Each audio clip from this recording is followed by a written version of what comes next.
Hello friends, welcome back to my channel SB daily routine live ব্লগে তোমাদের সকলকে স্বাগত। তোমরা কে কেমন আছো প্লিজ একটু জানিও।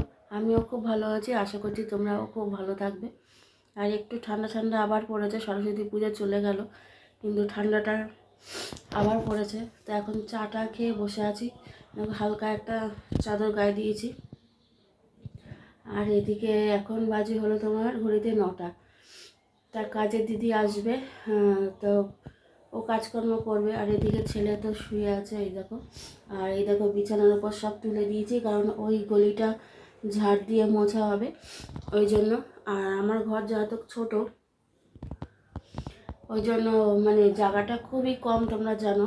ওই জন্য গলিতে মানে ওই গলিটা প্রত্যেক দিন এরকম জিনিসপত্র তুলে তারপর ঝাড় দিয়ে মুছতে হয়। তা যাই হোক, কী করা যাবে। আবার যদি ঘর ওপরে যদি 3তলায় ঘর করা হয় তখন সেটা অনেকটা বড় জায়গা হবে। তো দেখো এখন চা নিয়ে বসেছি, আর এই কাগজের কাপেই চা খেয়ে নিচ্ছি, পরে আবার চা খাবো। আর এদিকে দেখো সমস্ত কিছু উঠিয়েছিলাম, সেগুলো আবার ঠিকঠাক করে গুছিয়ে নিলাম, বিছানা পাটিও গুছিয়ে নিলাম। আর এই কম্বলগুলো এখনও ওঠানো হয়নি, কারণ হালকা হালকাটা ঠান্ডা আছে। আর ওদিকে কাজকর্ম সেরে আমি কাজে চলে এসেছি। তা কাজ হয়ে গেছে। কাজে যে আমাদের ডেঙ্গু পোলিও সব দেখাশোনা করতে হয়, চেকিং করতে হয়। তো আমরা যারা যারা থাকি একসঙ্গে তাদের সঙ্গে এই ছবিটা তোমাদের শেয়ার করলাম। তা কাজ হয়ে গেছে, এখন বাজে তোমার 1টা। তাই আমরা বসে আছি এই জায়গাটায়, 2টো বাজলে। আর এই ভিডিওটা হলো পরের দিনের। তা আমাদের কর্মী সম্মেলন ছিল, সেখানে গেছিলাম।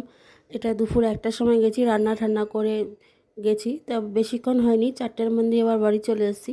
তো সেইটুকুনি তোমাদের সঙ্গে শেয়ার করলাম। আমার বাড়ির কাছে রথতলা মাঠ, সেখানে সমস্ত নেতা মন্ত্রীরা এসেছিলো, চন্দ্রিমাদি, তারপরে আমাদের নানা ওয়ার্ডের কাউন্সিলর বৈশানন্দা, তারপরে আমাদের বৌদি সুশীলা মণ্ডল কাউন্সিলর, উনি ছিলেন। আর সেই সঙ্গে আমাদের একটা করে ফাইল, খাতা, পেন দিয়েছে। আর ওই তোমার খাওয়ারের একটা কুপন দিয়েছে, মানে বিরিয়ানি নেওয়ার জন্য কুপন দিয়েছে।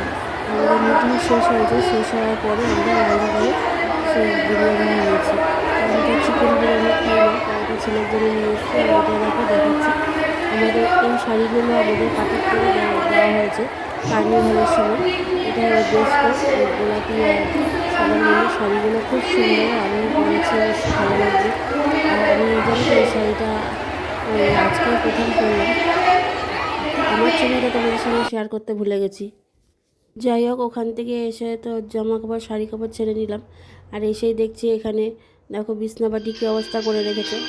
তা এখন এই বিছনাপাটিগুলো গুছিয়ে ভাবছি ভাত খাবো।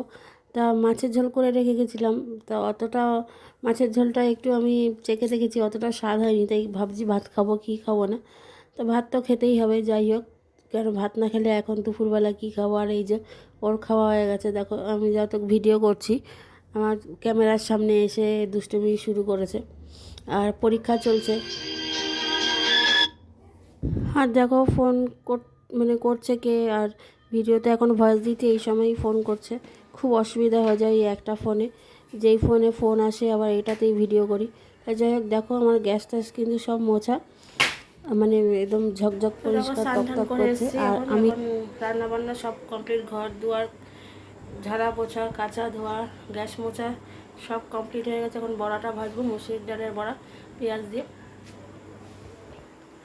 চলো। আর এইদিকে এই যে শুয়ে আছে, পরীক্ষা চলছে। আজকে রান্না হয়েছে তোমার মাংস কালকে ছিল, মাছও কালকে ছিল, গরম করেছি। আর মুসুর ডালের বড়া আর পুঁই শাকের তরকারি, আর ভাত করেছি।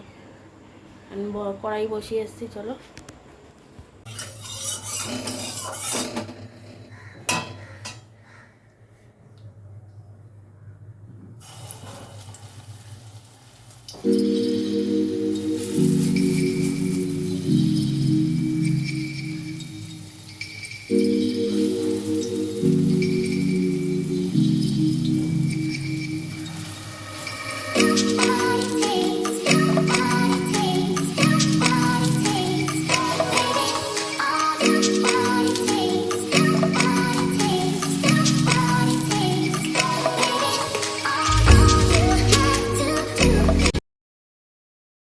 এখানে দেখো মুসুরির ডালের বড়া করে নিয়েছি।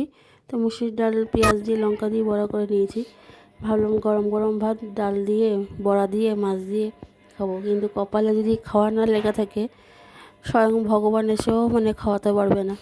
আর সেটাই আমার সাথে হয়েছে। এখন এই মুহূর্তে এমন একটা পরিস্থিতি এসে দাঁড়িয়েছে, ভাতের থালা থেকে উঠে যেতে হয়েছে।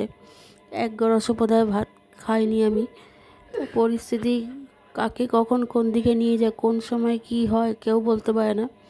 তবে আমার মতো যেন মেয়েরা বেঁচে না থাকে, আমি চাই চলে যেতে। আমি এই পৃথিবীতে আর থাকতে চাই না, এখানে আমার কেউ নেই, মার কাছে চলে যেতে চাই। তো যাই হোক, ভাত কপালে না থাকলে কে জোটাবে।